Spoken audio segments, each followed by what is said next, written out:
Hi, this is Chris McCarty. Welcome to the Wake.Show. As everybody knows, the show needs an intro. This is that intro. Fisher's in the foreground, Sam's in the back. This is the 100th episode, and I'm not here, and that is whack.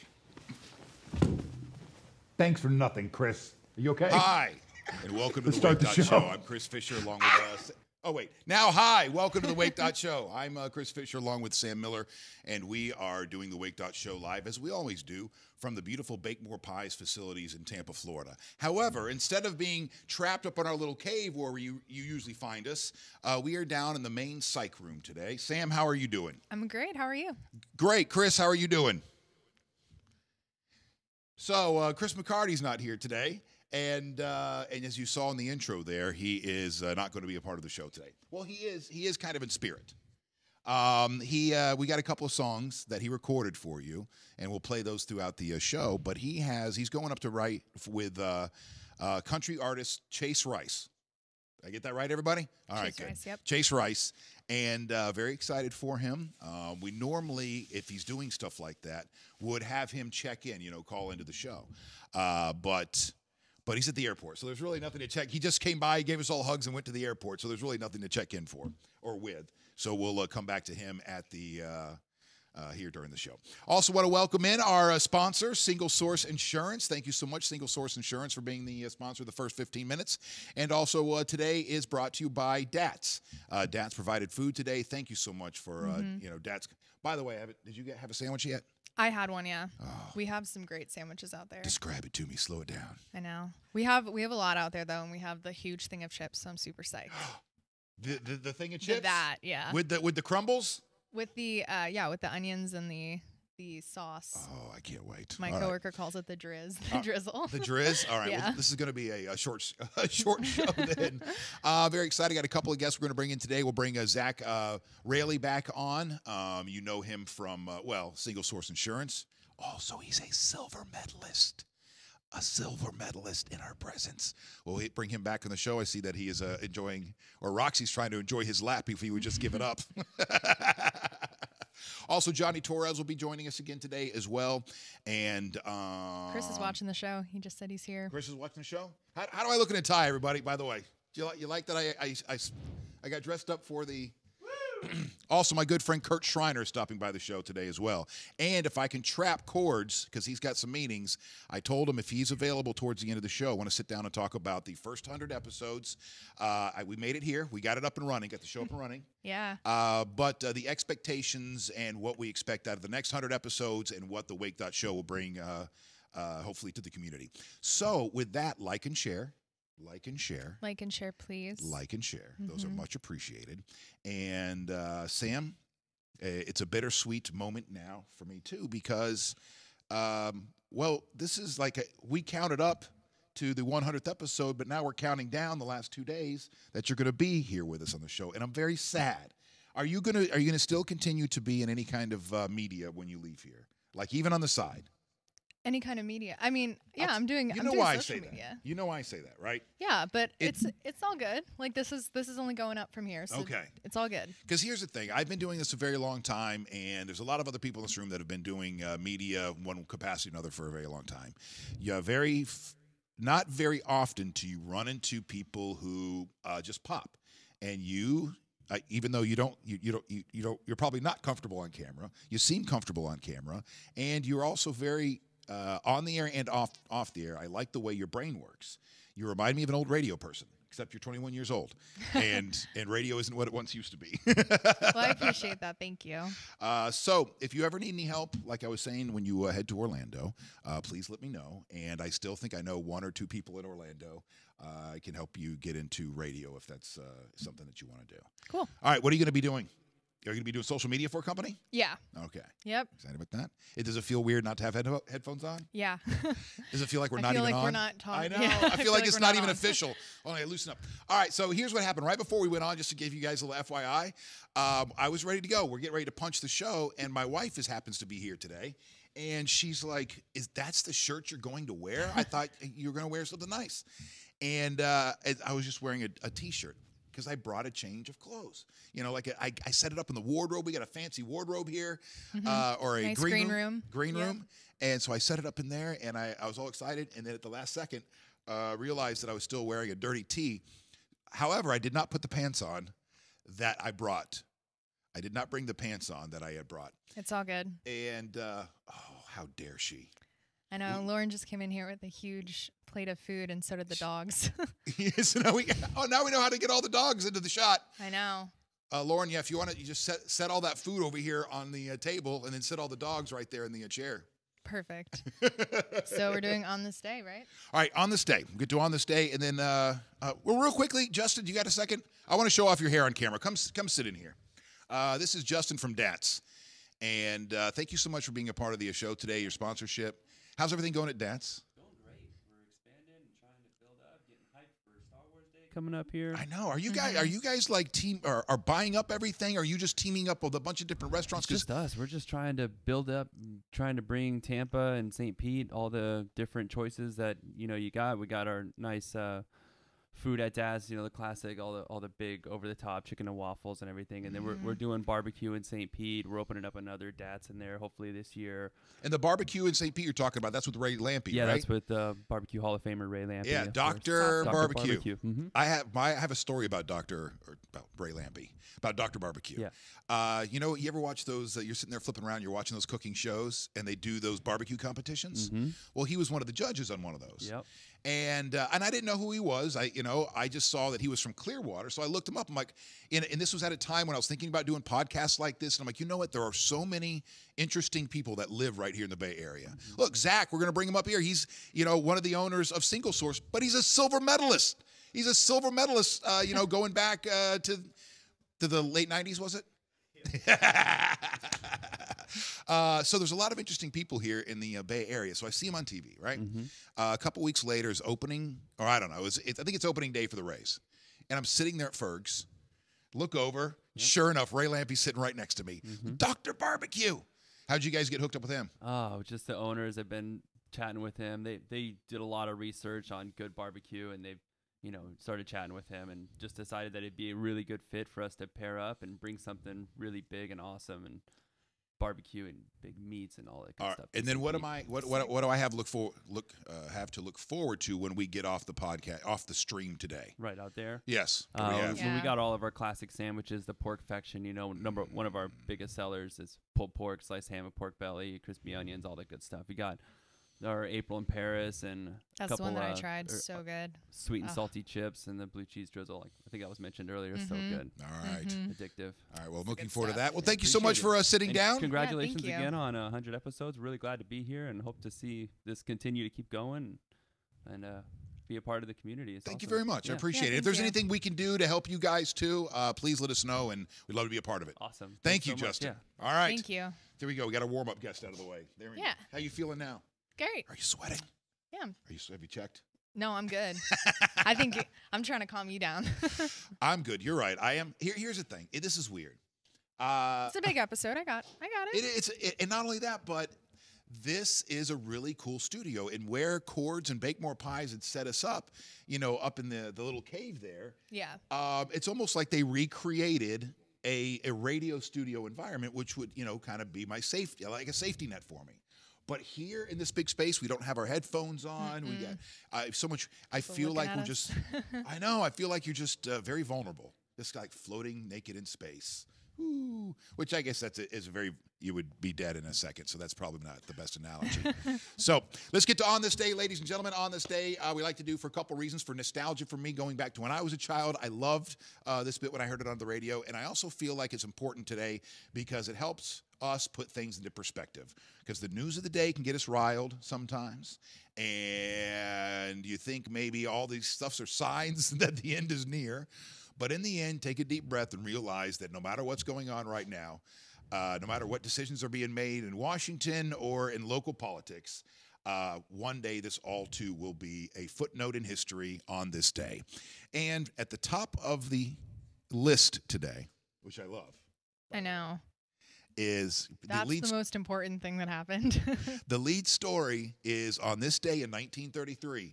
Loch Ness Monster was sighted. This is very important. This is a very important day in history. The Loch Ness Monster is sighted. The modern legend of the Loch Ness Monster is born when a straight... Oh, here we go. I guess you guys put this up behind me here. It's born when a sighting makes local news May 2nd, 1933. Relates an account of a local couple who claimed to have seen an enormous animal rolling and plunging on the surface. The story of the monster, a moniker chosen by the Courier editor, became a media phenomenon.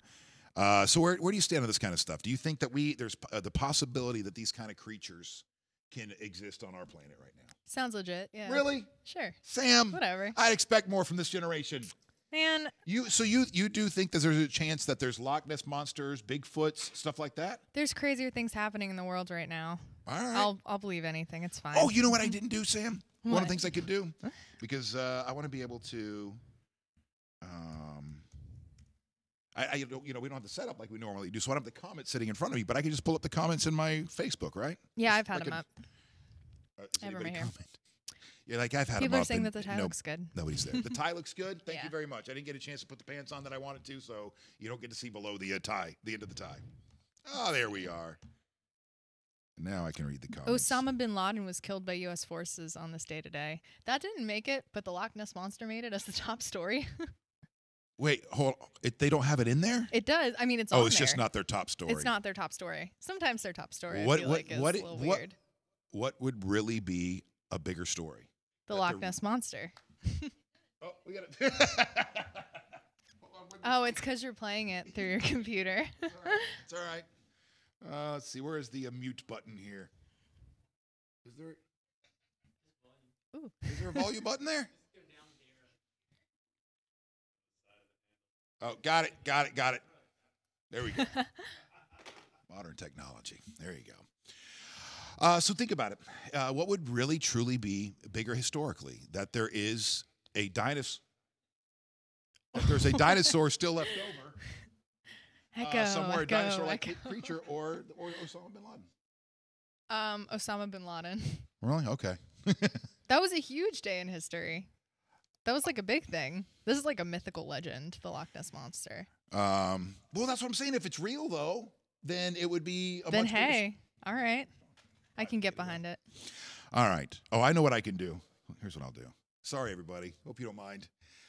But the TV that we got plugged in behind us has audio, and I think all I got to do is change my audio outputs here, and it'll turn that off. Yes. Let's do built-in speakers. There we go. Boom. Problem solved, just like that. And that's one of the cool things about this show, too, is not only am I the host, I'm also one of the many engineers on this show. All right, also on this day, 1957, Joseph McCarthy dies. You know who Joseph McCarthy is? It sounds familiar. I'll ask the history. Is that the one we were talking about, like McCarthy and McCarthyism? Is that Yeah, Joseph that's what I was thinking. McCarthy? All right, that's that guy. Let's see here. Also on this day, Osama bin Laden killed by U.S. forces, or was he? I'm sure he was. Dun dun dun. Dun dun dun. And that is good enough for on this day. So what do you have for a quote of the day, Sam? There was one that I didn't like, so I'll have to pull up the other website. I also feel like I'm yelling, and I don't need to yell. It's because we don't have earphones on. No, we don't. And there's people across the room, so I feel like they have to hear us. All right. Which camera? Change your life today. Don't gamble on the future. Act now without delay. I just saw it switch off me. Who's that? That's the quote. Who's that by? Simone de Beauvoir? I'm not sure. I don't know who that is, but All right, so that is the quote of the day. I hear the dogs barking, so I'm assuming that's Johnny Torres is here. Great. Maybe. How many minutes are we into the show? We got a time check. Just look at the top of the Mimo Live there. 12 minutes. All right. Nice. We're 14 half in. Okay. Nice. So I'd like to bring since I don't know if that's Johnny or not, we can have him be our second. Oh, Charles, welcome, man. How you? The Marcos are here. How are you? Thanks for stopping by, man. I feel inclined just to grab him and throw him into the chair. Who is that? I think I should. Charles, do you mind going on camera with us, or you want to just sit in the back? Come on in. Have a seat. It's perfect time. Oh, no, you don't need to shave. Ladies and gentlemen, there you go. Just get comfortable there. All right. What do you think? I like it. Sam, Charles, Sam. Hello. Good. This is the owner of Boulevard Burgers. Oh, okay. And this is where I am every Tuesday night doing a trivia. Doing trivia. Here you go. Thank you. I'm going to swing a little bit closer to you there. My ego got pinged last night. What happened? So, we've been hopping there through season. There's been lines out the door for trivia night. Believe it or not, yes, lines out the door on Tuesday night for trivia night. They're trying to get out, though, not come in. But that's a different story. And we're out of season now, and but even out of season we've been doing okay. But for whatever reason, last night there was a couple of empty tables for the first time in months, and it just so happened a couple of people that I used to work with in radio were there last night. Of course. And so I was just like, damn it! It was one of those moments, where you're just like, why weren't you here 3 weeks ago? Yeah, and that has nothing to do with you. The season is winding down, so there are just less people on the beach in the area. So that's just how it goes. Won't hold you accountable for it. No, Charles, so you guys just walked in. You haven't even grabbed anything to eat yet? Not yet, no. All right. So tell me about the Fisher Burger there on the menu. That was a long time ago.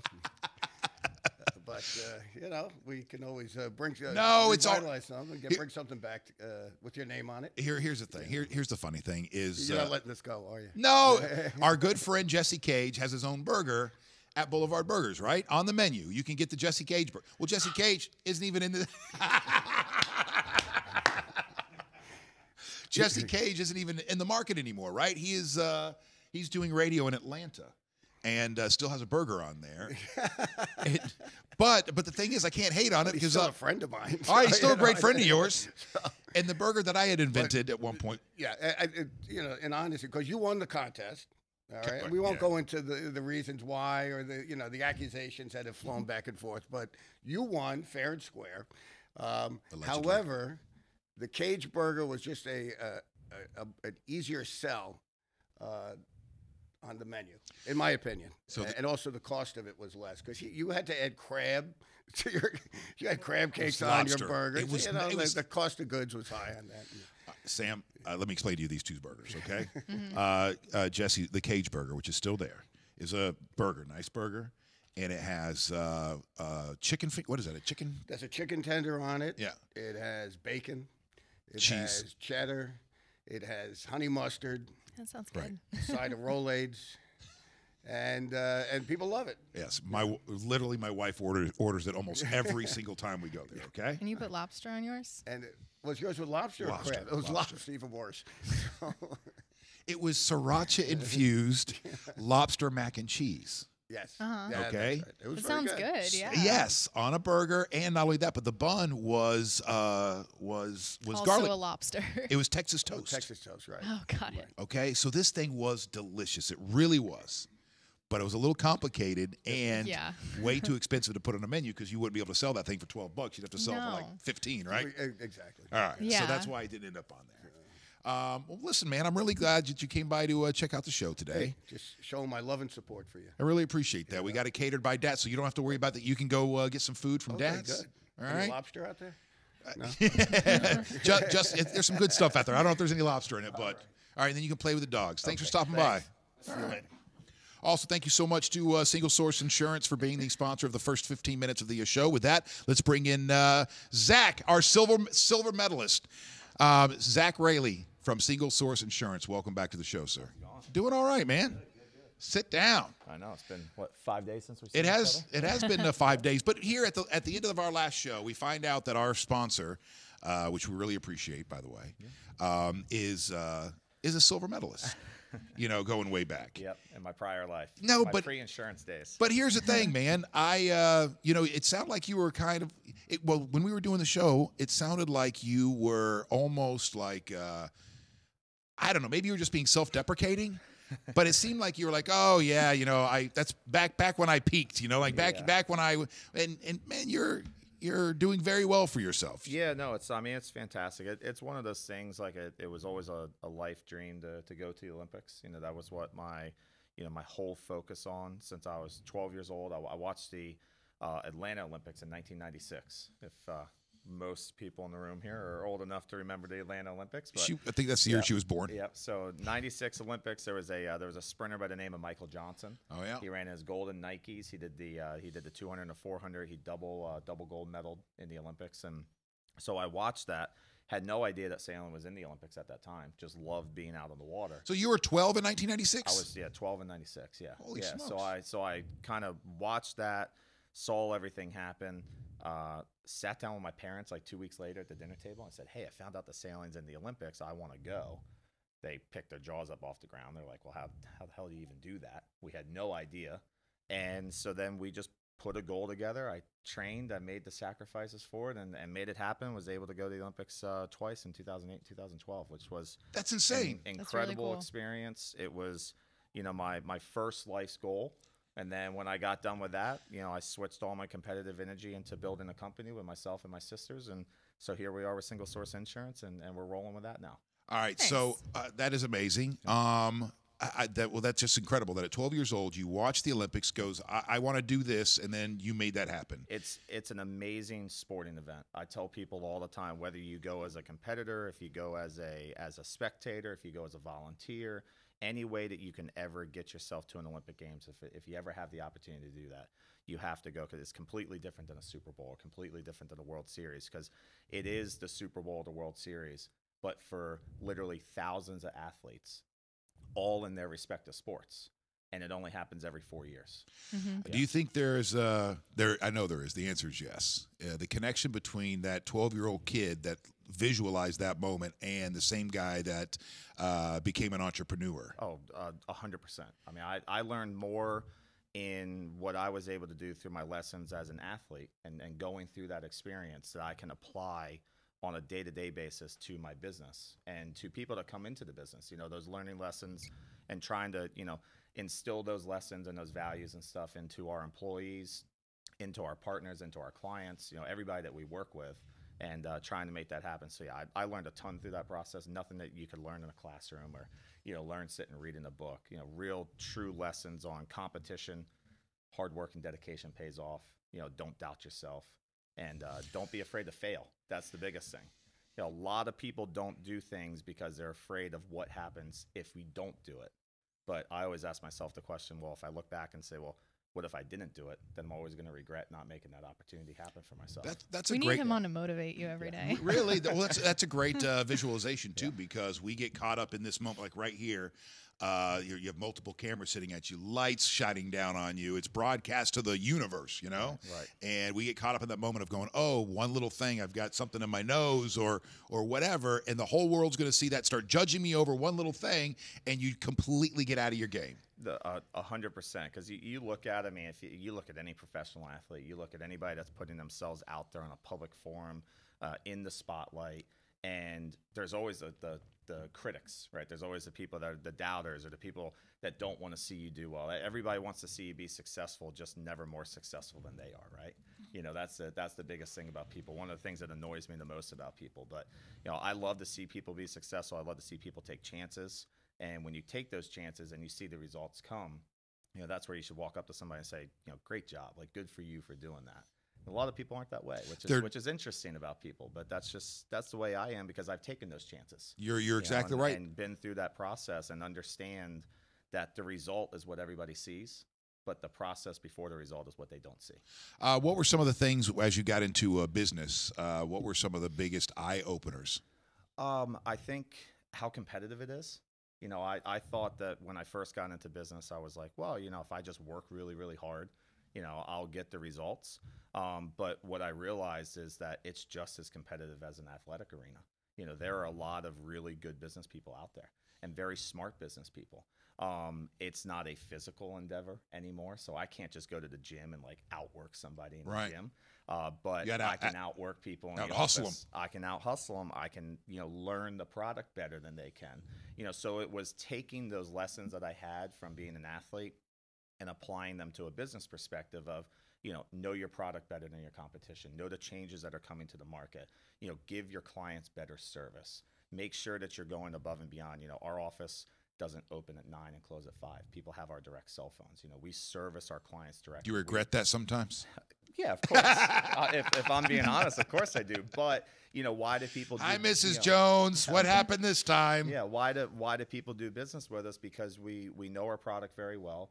We know our niches very well and what we do incredibly well, and we build a team around us. I'm not an expert in computers like you were here. I couldn't turn my volume off on my computer if I tried. But I'm very good at sales. I'm very good at learning what the products are that we offer.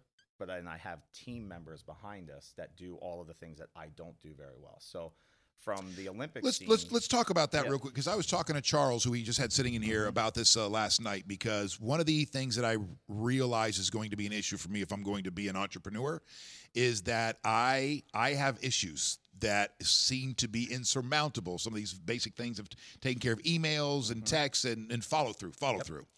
And he was saying, well, you can hire people for like that. Right. And he was saying, I don't want to get in your details or anything like that, but saying basically he wouldn't be able to be where he is today if he hadn't figured that out somewhere along the way, that I need somebody to handle this aspect of what I do. That's been my biggest learning lesson from. Do you feel, are you the kind of personality that feels like they should be able to do everything themselves? And because of my competitive nature, yes. Like I want to be able to do everything myself. But what I realized is even through my athletic career, I didn't know how to do physical therapy, so I had a physical therapist.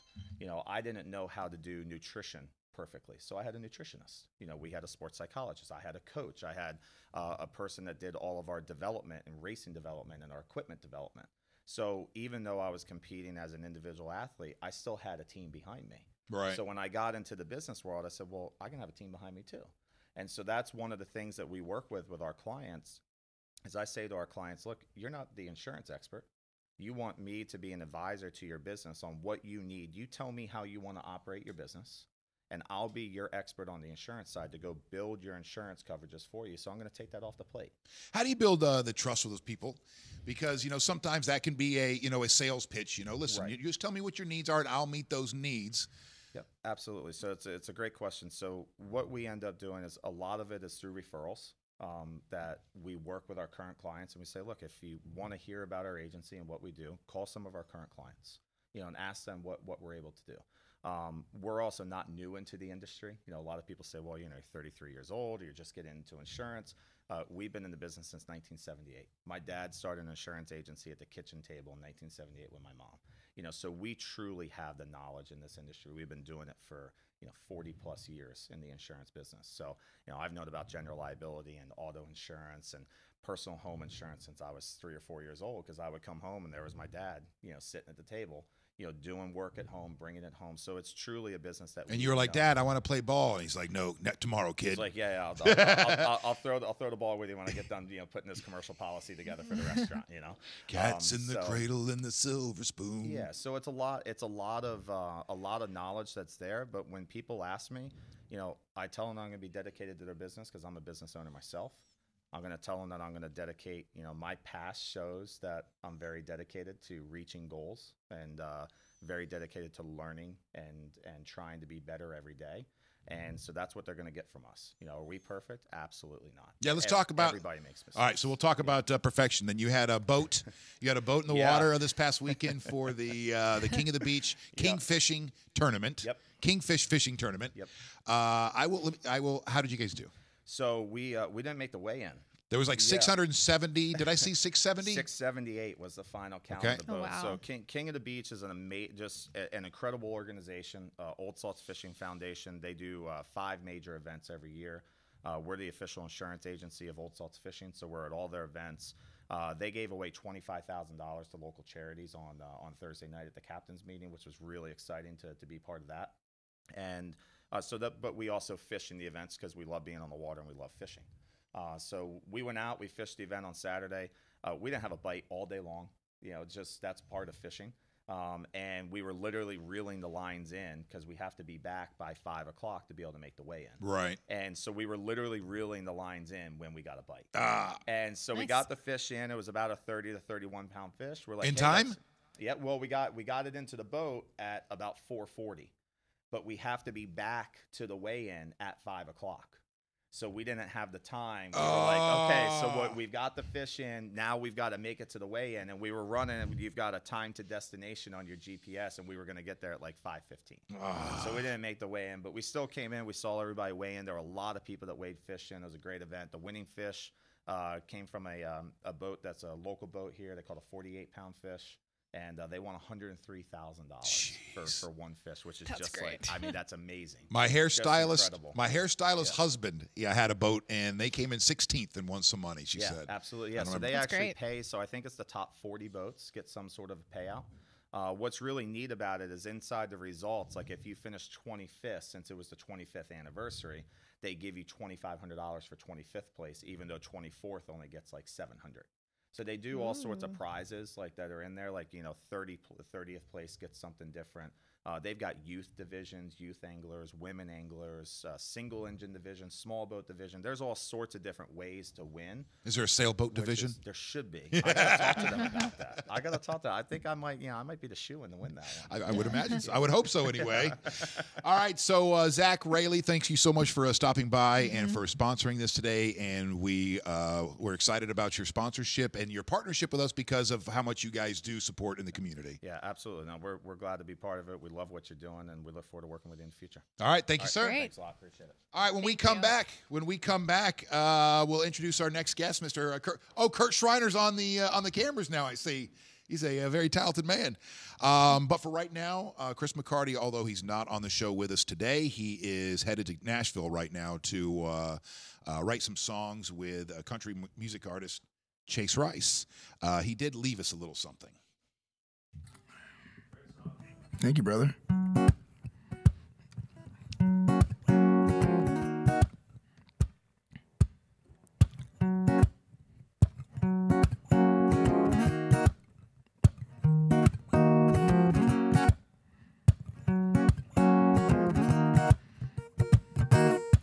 Do you remember holding hands in the park, kissing me in the dark, chasing love?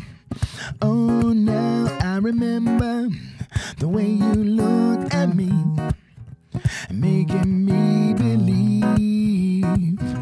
Oh, in love. Oh, now I hope this thing won't fall apart, 'cause that would break my heart. All these chances we take, chasing love, chasing love. With all the others, I never felt at home. I always felt so alone, till I found you, the one and only. You found me, made me, and you saved me. Maybe I'm crazy for chasing love. Oh, now I hope this thing won't fall apart, 'cause that would break my heart. All these chances we take, chasing love, chasing love. We're chasing love. We're chasing love. We're chasing love. There is one thing that you'll never know, is how I love you so. I'm so glad you're with me. Chasing love. Oh, chasing love. All my loving is all for you. It's true.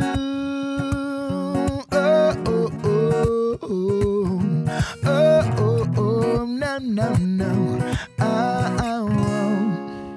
Chasing love with you.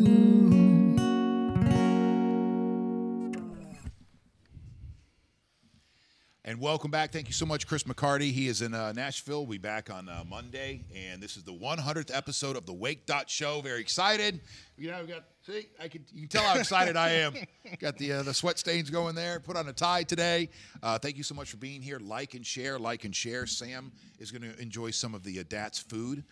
Thank you so much to Adats for sponsoring this today. And, well, now it's time for the serious, part of the program. I bring in the two most wonderfully conservative political guys I know. What?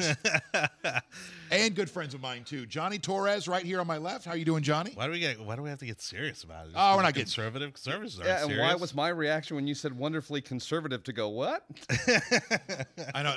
I'm the guy sitting here in a tie. You've got me convinced I need Yeah. to be in the center, Now, okay. at least for the purpose of conversation. And my dear friend Kurt Schreiner, ladies and gentlemen, as well. Thank you, gentlemen, for stopping by. How have you been, both of you? trying Excellent. to keep up with the world. All right. I probably shouldn't ask that questions like that way. So how are you guys doing? Both go. Yeah. So we'll start with you. Johnny Torres started the show with me. There's no way that we'd even be here at the 100th episode if it was not for Johnny Torres. And left in January to, right? It was January? Yeah. Left in January to go work for Senator Marco Rubio. I know. How's everything at the senator's office? Never a dull moment. Yeah. You know, because inevitably, you're just, the kind of senator he is. Both sides will eventually find some fault with anything he does. But, we're putting out some fires today. He had some things to say about the tax reform bill that weren't all happy-go-lucky, and so of course some folks are a little bit worked up about that. But how does it feel being political? Like walking a line as you talk. Although it's not that unfamiliar to you because you.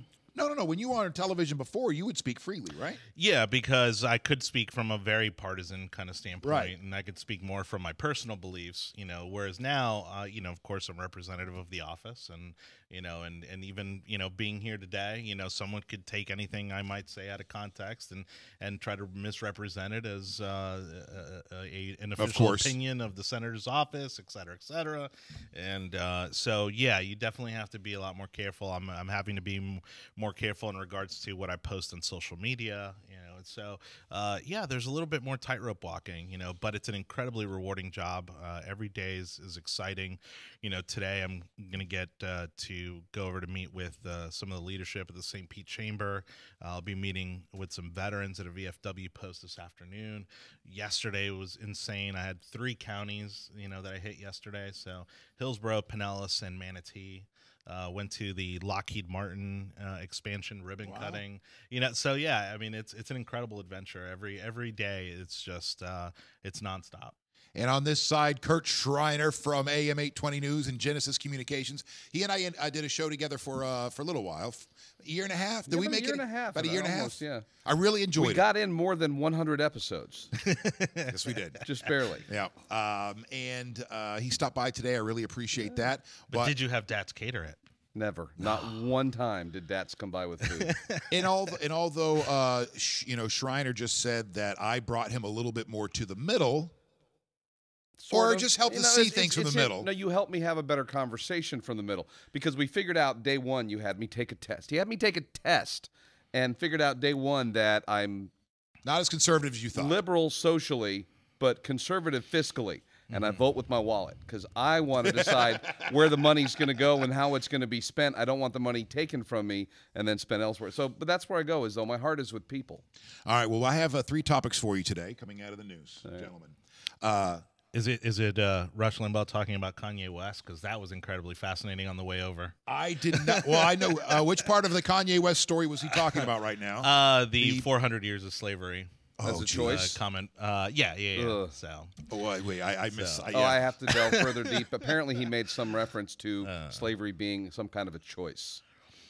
Yeah. Well, the fallout will continue. Kanye today. said that, I would imagine. Kanye, yeah. Okay. Look, the context was he was saying that mentally they were also enslaved. That in numbers, in sheer numbers, they could have revolted a lot earlier, a lot sooner.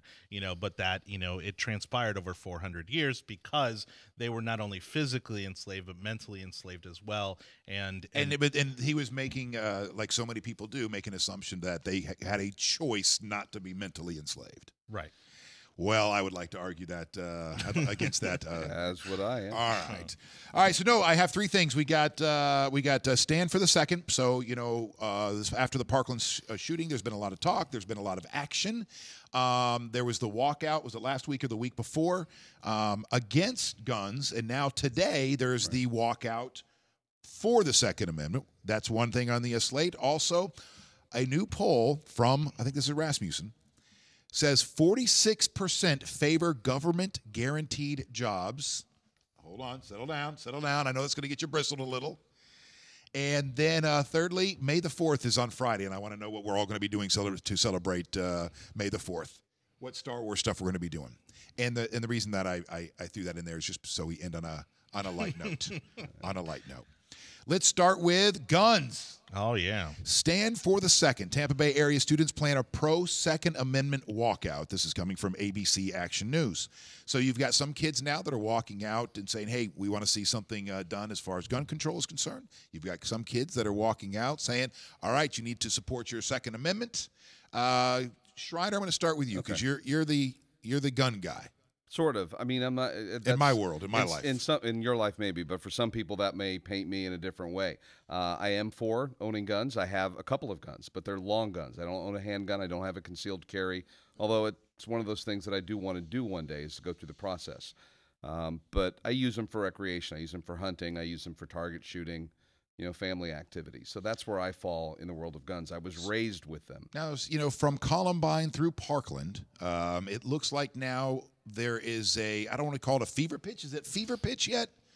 But there's this growing sense that people want to see some real changes in gun laws.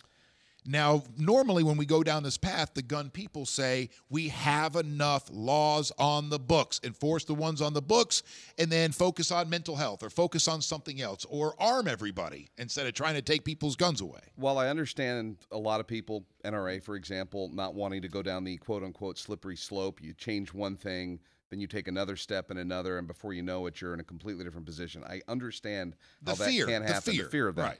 But I also think you're right. There has been a dramatic shift in even people in support of the Second Amendment in what they are willing to sacrifice for safety.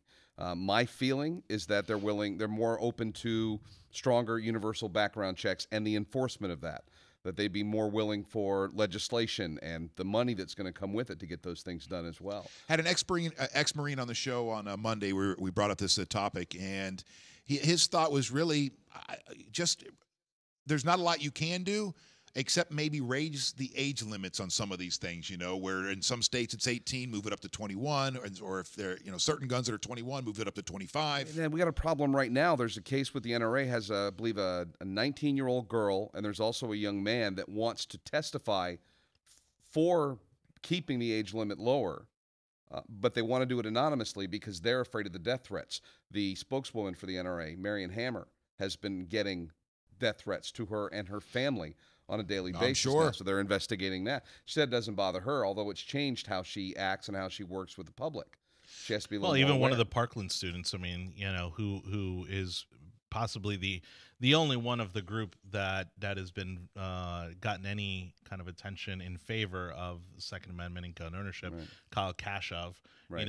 I mean, you follow him on Twitter, and he gets harassed daily, for his support of the Second Amendment, and so yeah, it's a legitimate concern, because here the people who are trying to advocate for the safety of our students and our community because they feel that guns are the problem are the very people making death threats against the people who are advocating for the right to own weapons. Right. And that's one of the changes I want to see happen is right now, if you write somebody a letter, take out a pencil, piece of paper, write them a note, mail it to them, then you can be prosecuted.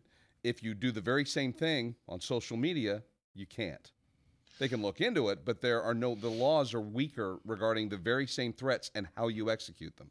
So I would like to see stronger. So hold on. You're saying on social media, if you make a threat, a pointed threat. My understanding is they cannot come after you legally for making a threat on social media till you do something.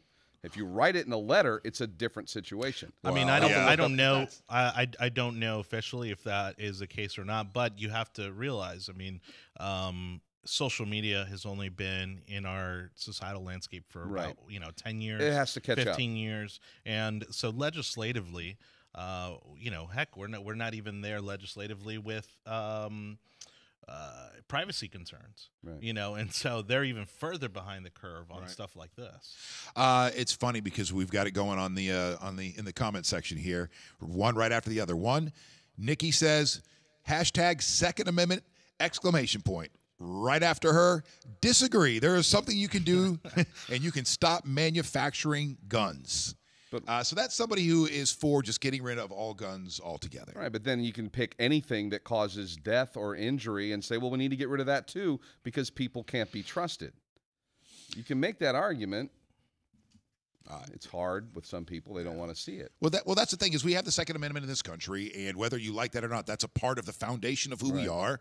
But that doesn't mean we can't have a discussion about the common sense regulations that we're talking about, the loopholes at the gun shows and stuff like that. Watch the use of common sense in regular, because it's common sense for you is different from common sense for me. Sure. I mean, this is where I think I get to kind of, pound my chest a little bit about what my boss has done, legislatively. I mean, I don't think anyone has ever put together and passed bipartisan legislation in the amount of time that he did following the Parkland tragedy. I mean, I think we passed 3 bills within the matter of 5 weeks. That addressed various concerns, not only mental health, but school security, and even some of the background check issues. The background check, to me, and our office continues to have these conversations with the Parkland victims, with other organizations, as to, okay, where are the opportunities for us to meet somewhere in the middle? And there is room, especially when it comes to consistency and also the overlap of how people are being verified as to whether or not they're allowed to own guns. And that's where it just seems, at least, in the conversations I've been having, that seems to be where there's the most opportunity for closing, some of these loopholes. Is there ever I'm sorry, Nikki just said it'll never happen. Trying to ban all, it'll never happen. I don't think that'll happen either. No. And that's exactly why it exists. And if it does happen, it's not going to be in our lifetimes. No, and it'll be a time when you have the majority of support in the country, so that governors can sign on you have to get 2/3 of everybody basically to agree to any kind of amendment change like that. Right. And that may happen one day, but that's probably centuries down the road. All right, next up. I would imagine this one will probably get you a little bit more riled than it may Kurt, and that is a new poll is saying that 46% of Americans favor government-guaranteed jobs for all. That doesn't sound like America. Look, and to me, I don't even like to go down this path on any of these kind of things, because most polling happens with such small sample sizes that it's almost to the point of ridicule. You'll have these national polls that come out and say, something just as kind of crazy as that, and then you go and you read down the metrics by which they did this poll, and it's like, well, we only talked to about 500 people, and they all live in like this northwestern corner of Vermont, and much like what happened with the presidential election, I think it's even more so the case on issues like this. These kind of polls oftentimes are horrible indicators of public opinion. He's right, because you'll see the first 2 pages of a poll will be all the hot numbers that get people riled up, and then if you go on the next 18 pages, it shows who they asked and where and why, and if they were discluded from the polling. And it all right, so you don't everything. think there's a rise? You don't think because of the times that we live in that the want for guaranteed security is not rising? You're thinking that 46% is much lower? Well, and again, we don't know how the questions were phrased, right? Because that also influences, the outcome on a lot of this polling. The truth is that if someone were to call me right now and say, "Hey, would you like to be guaranteed your job for the rest of your life?" I was like, "Absolutely." Who's going to say no to that, right? And so, I see what you're saying. Without really diving into the meat of, how this poll was done, it's fun kind of fodder to kind of discuss it, but in reality, it's probably, again, a small sample size, and and we don't know what the questions were. I mean, but that's the thing, and that's the reason I think as conservatives we're always going to side with less government, is because it is attractive, right? It's that security blanket, that people want. Well, it's like, I don't want to have to worry about paying for health care. I don't want to have to worry about, am I going to have a job next week? I don't want to have to worry about child care. I'm not, and all of those things, to have all of those things would be amazing. But with all of that also comes the loss of a lot of freedom, because the minute that the government is guaranteeing you anything is the minute that they also get the opportunity to dictate exactly how you you get those benefits. Right, and we got to pay for it somehow. Or where you use them and whether or not you it's you're giving up a well, lot of control. okay, so one of the reasons why I bring this up is because there's been a lot in the last couple of years about the near future. And because of technology, because of AI, robotics, the displacement of workers are saying that there's going to be tens of millions of people that are just out of work like that overnight as these industries change. So you've heard a lot of talk coming from those sectors about universal incomes and so on and so forth. Do you now? I know where you stand on universal income. You wouldn't want any of it. No, and I think even the premise of saying, well, these jobs are going to be non-existent. Yeah, certain jobs, like we're seeing in the media, are going to be non-existent over time, but they're going to evolve into other things. And so while we're obviously seeing maybe a rebirth or a resurgence in manufacturing, right? But we also, in the last 30 years, seen the emergence of an entire new industry and hundreds, if not thousands, of new jobs thanks to the internet. And so, whereas, if you are, maybe a train conductor today, that doesn't mean you're not going to have a drone conductor tomorrow. Right, exactly. Or maybe you're a Hyperloop driver, or, we don't know, but there's going to, we don't know what's around the corner, but, there's always going to, be kind of whatever's next, I think, to fill that void in terms of employment. I think it's ridiculous to say, well, these jobs will be gone and never come back. And you could go back and say that about a lot of different jobs, blacksmithing and things like that are no longer mainstream jobs, and what that has evolved into today. So where will you be pushing Valentina, your little one? She's 2? Yeah, she's 2. She's 2.5. Yeah. So you got some time. There's technology, a lot of things happening, a lot of things changing. How do you want her to visualize her future as she's entering her teen years and college years? Or are you thinking a little bit more traditional? No, we'll just keep her on the right path, make sure she's getting good grades, get her into college, and by then you can figure stuff out. Yeah, because even still, I look at my own life path, and even though, I actually, when I was at Lockheed Martin, I was telling them this, that in my life, I only ever wanted to be 2 things. And one was a fighter pilot, and the other one was a radio personality, and obviously only one of those ever kind of came to fruition. But even today, I look, and I've had probably 3 or 4 different careers in my lifetime. And so it would be, it's no longer the days of saying, well, I want her to be a doctor, and so we're going to push her in that direction. And, it's like, I think you could be a doctor. There's plenty of guys that I know are lawyers, that are even still members of the bar, but they don't practice law at any point in their career. Stand-up comics. They're right, or they're business owners, or they're legislators, or they're the job that she may grow up to have doesn't exist right now. Sure. Because the technology or the concept hasn't been created or envisioned. And your little ones their college years are right around the corner. What are they eyeballing, or what are you? Or are you still in more in the traditional? I'm not gonna. Can't really discuss. My story. All right. Yeah. Okay. Well, I'll say this, that yes, to kind of what Schreiner was alluding to, the world that they will live in as adults, and I mean that even as early as 16, is going to be vastly different than the world we're in today. Right. I don't think, in fact, that she will be driving a car. I don't think that she may not ever drive a car. And I think that's a very real thing. And so that also changes the dynamics, because regardless of what career she pursues, she may never work in an office building, right? She may work in her apartment or in her house her entire life.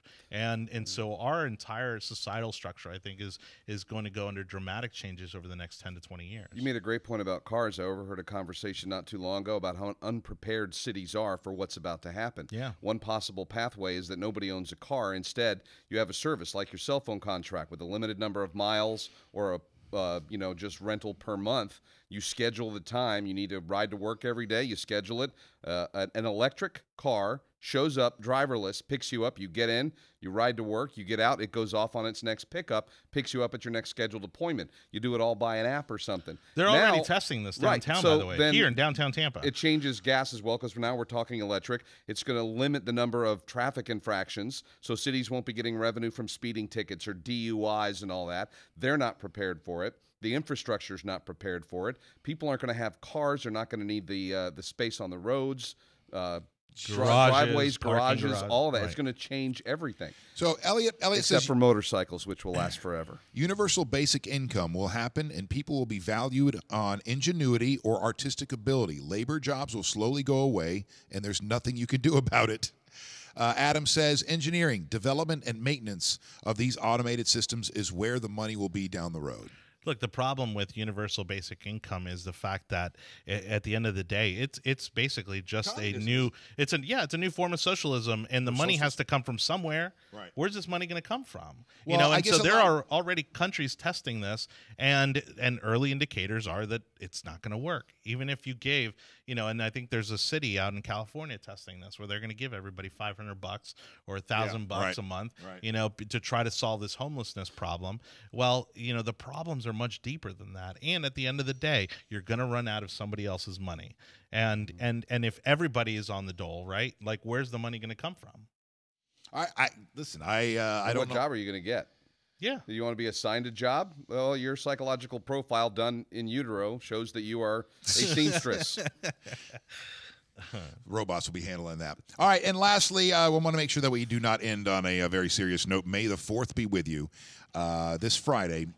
Hey, buddy, what are you doing there, JoJo? May the 4th. How are you guys celebrating May the 4th this year on Friday? I got 8 places here where you can have some fun. But not. This is coming out of TampaBay.com. Yeah. But we're all of about the same generation. Well, you're younger, right? A little bit. 10, like 15. Well, I was 7 or 8 when the first Star Wars movie came out, so I'm its prime target. Yeah. I think I was born kind of somewhere in the middle of the trilogy. And this is one thing that we have to understand about what the importance of pop culture, because I know that I can poo-poo pop culture, and it's because I get angry that it seems like that we will focus too much on celebrity stuff and pop culture and our sports and ignore some of the real issues of the day.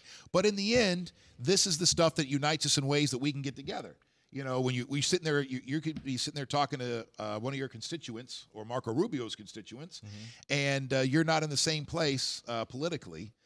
But you all of a sudden you get on the topic of a Star Wars or the latest television show, and all of a sudden you start to see each other as humans, not as Republicans and Democrats or left and right.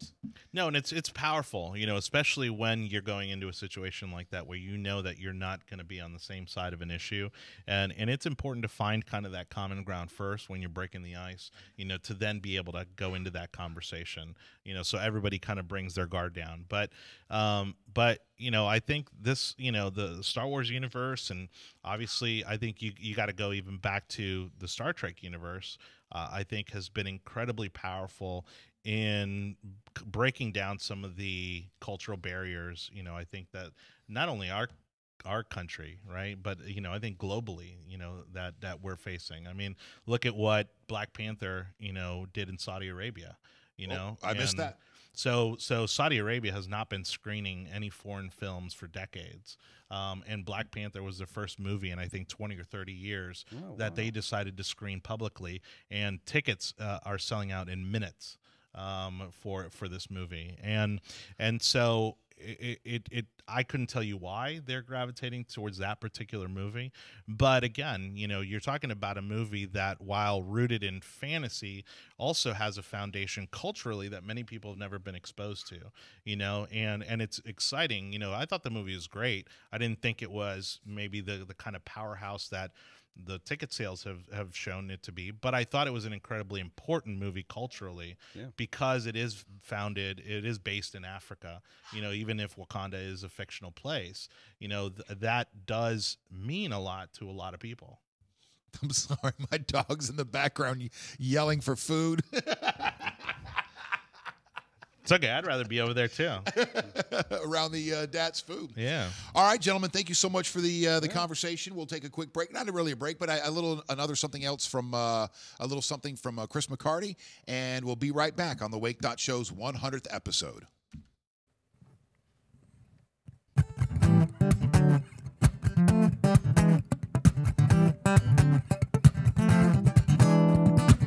I gotta get away, 'cause they come in for me. I can't get away this time.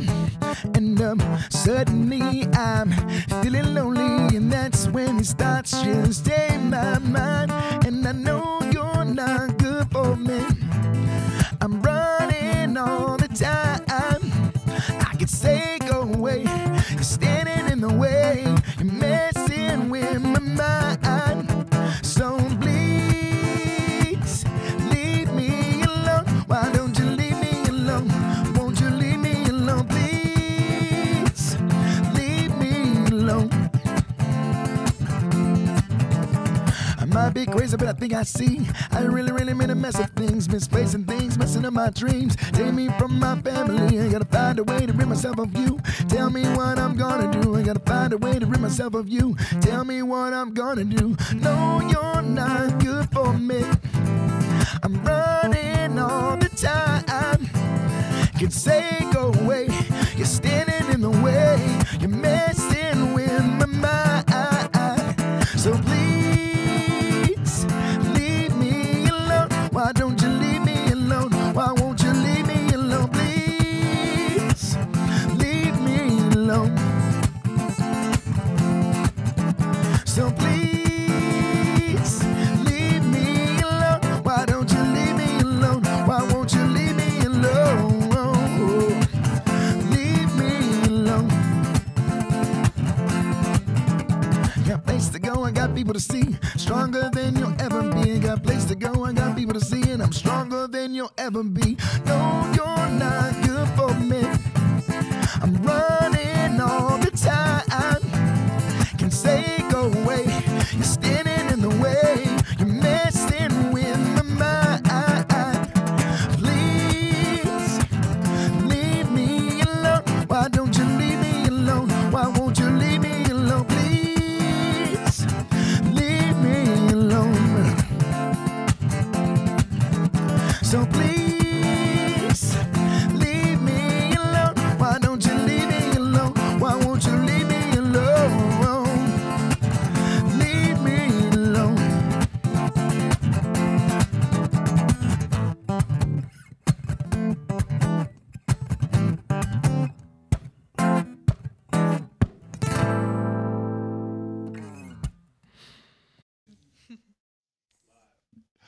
Oh, welcome back. Thank you so much, Chris McCarty. Chris McCarty is in Nashville. Will be back on the show come Monday. How you doing, Roxy? Oh, she's ready. Oh, she's ready. She's like, what the heck is this? Of course, you know, the 100th episode couldn't be the 100th episode without bringing in the Wake.Pups. You can follow Roxy and Joey on their Instagram account at the Wake.Pups. We also bringing in Cords now from Bake More Pies. How are you? Doing great, Chris. Congrats. Thank you so much, man. You know, there's no way this is happening without you. And I really appreciate all the, not just the technical support and all the back end stuff, but make it very easy, Chris. I don't, I don't at all. But thank you for all the other support along the way, including you know, sending me to school to become a better human being and a better businessman. I appreciate that. I'm gonna put these up here and see if. Put these up There here. you go. There you go, buddy. What do you think? Hanging out there. Roxy doesn't like I've it. enjoyed seeing Roxy really loosen up today with Mom around. Oh my gosh. Well, what you saw is you saw sassiness. I almost feel like if I had to do this over, we would have brought somebody in with just a Mimo, you know, a reporter, and just followed the dogs around as they were doing what they were doing. And I don't think people could hear it off camera when Roxy started chirping, the blonde one right here. But she is like, it's like having a spoiled child. She's sitting there yelling at Lauren. This is the way I interpret it anyway. Yelling at my wife because she had dats sitting in front of her. And I cannot wait, by the way. And then Roxy wanted some. Yes, that's what it was. At one point, I snuck Pepper a little bite. And Roxy was very comfortable on her mom's lap. And then all of a sudden, she was at my feet, too. So. And I couldn't do this without you, Roxy and Joey. All right, well, a couple things here on the Wake.Show 100th episode before we wrap things up. Let's talk about the first 100 episodes and then the expectations of the next 100 episodes and of the Wake.Show here. Sure. Because I can't do this without Bake More Pies, this facility here, and without Cords. And but also Cords is a businessman, and although he does I'm sure it gives him joy to give a guy he used to listen to on the radio an outlet to do his thing. In the end, we're trying to make something happen here in the Bay Area. We're trying to build community and have an impact at the same time, and make a living too. So I know you don't have to make a living off this show. I want to figure out a way to make a living off this show. We're going to figure it out. Well, I think we're already well on our way with Single Sources sponsorship, and I know that there's a few other companies that we're talking to about sponsoring the show. I think people are starting to realize that this is the way to get content on their social media channels. They're struggling to try to figure out like how they're going to make posts or whatever else. But if they can be a sponsor of the show, then they can get some really valuable, cool content that shows that they're supporting the community all the time. One of the cool things about Coors as well is how you've put yourself. I've watched him put himself out of his comfort zone, and this is one of those areas. But you've gotten more and more comfortable. I was watching the show the last time you hopped into the studio, which was last week, and when you were telling the story and you were talking about your boat, and this I don't know if it was because you were talking about something personal. Or he loves his boat. He loves his boat. Little boat. Your boat's awesome, and or what it was. But I was watching, going, that's a different person than the first time you came in there and sat on that couch and were just stiff the whole time, knowing that camera was there. Yeah, no doubt. It's the practice. It's how we've gotten better at this show. When we first started it, I mean, it was laughable. There should have been a show about us having a show. I think there actually is a show now about somebody quitting what they're doing and starting a podcast. But like, Alex Inc. Yeah, exactly, Alex Inc.